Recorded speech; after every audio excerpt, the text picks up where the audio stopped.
राधे राधे जी। आज एक हम कंजूस बुढ़िया की कथा सुनाएंगे जो हमारे गुरुजी देवकीनंदन ठाकुर द्वारा सुनाई गई है। एक बार क्या था कि एक बूढ़ी अम्मा थी, बहुत कंजूस थी, बहुत ज्यादा कंजूस। लेकिन उसमें एक अच्छा गुण था कि वो हमेशा ओम नमः शिवाय, ओम नमः शिवाय, ओम नमः शिवाय कहती रहती थी। और लेकिन उसके द्वार पर कोई भी भिक्षा मांगने आता तो वो कहती कि मेरे द्वारे कुछ नहीं मिलेगा, जाओ दूसरे के द्वारे जाओ। और कहती कि मेरा तो कल्याण हो ही जाएगा, मैं इतना शिव जी का नाम लेती हूँ, इतना भगवान का नाम लेती हूँ, मेरा तो कल्याण होने से कैसे भी रहा। लेकिन क्या होता, जैसे कहते हैं ना कि पूरी दुनिया के चर्चे, अच्छे काम के चर्चे होते थे, लेकिन बुढ़िया की कंजूसी के पूरे गांव में चर्चे थे। पूरे गांव तो छोड़े, मतलब भोले बाबा के लोग, शिव लोक में भी बुढ़िया अम्मा की कंजूसी के चर्चे थे।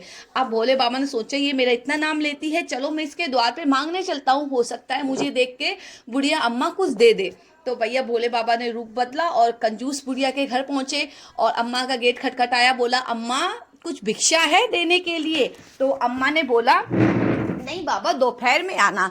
अब शिव जी ने भी कही कि भैया दोपहर में आएंगे, ठीक है अम्मा ने कही है तो फिर वो दोपहर में गए। तो अम्मा ने कही शाम को आना, शाम को। फिर उन्होंने कही रात में आना। तो रात में पहुंचे तो उन्होंने कही भी खाना नहीं बनाया, ऐसा करना थोड़ी देर बाद आना। अब भोले बाबा फिर पहुंच गए तो अम्मा ने कहा अरे भाई खाना तो खत्म हो गया, कल आना। फिर भोले बाबा भी हट करके बैठे। उन्होंने कही आज तो गांव से जाना ही नहीं है, इसी गांव में रहेंगे और बुढ़िया अम्मा से कुछ ना कुछ दान दक्षिणा तो लेके जाएंगे, ऐसे नहीं जाने वाले। तो भाई भोले बाबा भी जिद पे और बुढ़िया भी जिद पे। और फिर भोले बाबा सुबह होते ही फिर अम्मा के घर पहुंचे। तो अम्मा ने कही कि बाबा तो ये समझ नहीं आ रहा, मैं तुझे भगाने की कोशिश कर रही हूँ, मतलब मैंने एक बार मना करा, दो बार मना करा, चार बार मना करा, लेकिन तुझे समझ नहीं आ रहा। मैं इनडायरेक्टली, मतलब इनडायरेक्टली कह रही हूँ कि मेरे घर मत आ, मेरे घर कुछ नहीं है। तो अम्मा ने कही, बाबा ने कही अम्मा से कि तू भगवान का नाम लेती है तो कुछ दान दक्षिणा कर। तो अम्मा ने कही मैं भगवान का नाम लेती हूँ, मरने के बाद तो मेरा उद्धार हो ही जाएगा। तो भोले बाबा ने कही भाई ठीक है। अब भोले बाबा भी अपनी जिद छोड़ के अपने शिवलोक चले गए।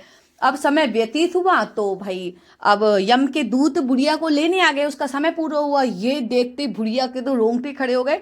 तो उसने कही यम के दूतों से अरे तुम तो गलत जगह आ गए हो, मैं यहाँ पे तुम्हारा कुछ काम नहीं है, यहाँ तो मैं तो शिव भक्त हूँ, मुझे तो शिव जी के दूत लेने आने चाहिए। तो उसने कही नहीं, यमदूत ही लेने आएंगे। तो उसने कही क्या मुझे नर्क होगा? तो उसने कही हाँ तुम्हें नर्क होगा, यमदूतों ने कहा। तो उसने कहा ये कैसे हो सकता है, मैं तो शिव जी का इतना नाम लेती हूँ, इतना नाम लेती हूँ, तुम्हें कुछ गलत फहमी हुई है, मुझे भोले बाबा के दरबार में लेके जाओ।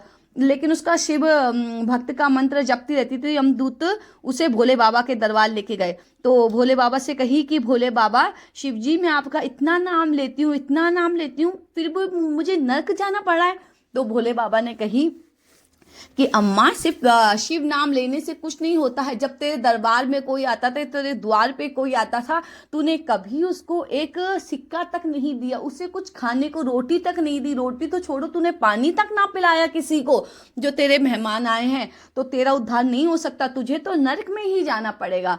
अब ये सुनते ही अम्मा को रोने लगी। अम्मा ने कहा कि मेरे पूरी जिंदगी की तपस्या की है मैंने, भोले बाबा तुम्हें इतना नाम लिया है, तुम्हारे इतना याद किया है, इसका मुझे ये सिला मिलेगा, तुम मुझे कुछ समय की मोहलत और दो धरती पे जाने की, मैं तुम्हारे लोक में ही आना चाहती हूँ। अब उसने इतना नाम लिया था तो भोले बाबा ने दया करके उसे एक सप्ताह का टाइम दिया। और एक सप्ताह का टाइम जैसे ही दिया तो जो बुढ़िया अम्मा थी वो अपने शरीर में पुनः वापस आ गई, उसकी आत्मा।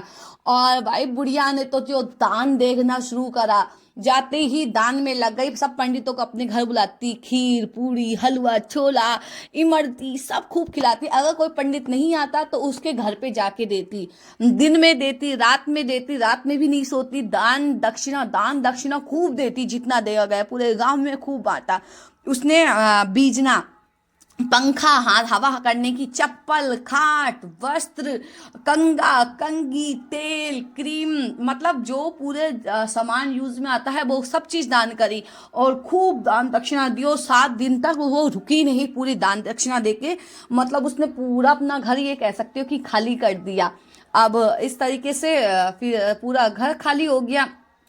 लेकिन अम्मा जैसे 7 दिन बाद गई तो भाई यम के दूत नहीं, अब की बार तो शिव जी के दूत ही लेने आए और अम्मा को वहीं की वहीं मोक्ष प्राप्त हुआ।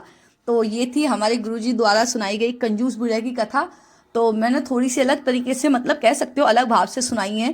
तो आपको ये सब कथा कैसी लगी प्लीज़ कमेंट में ज़रूर बताएं। राधे राधे।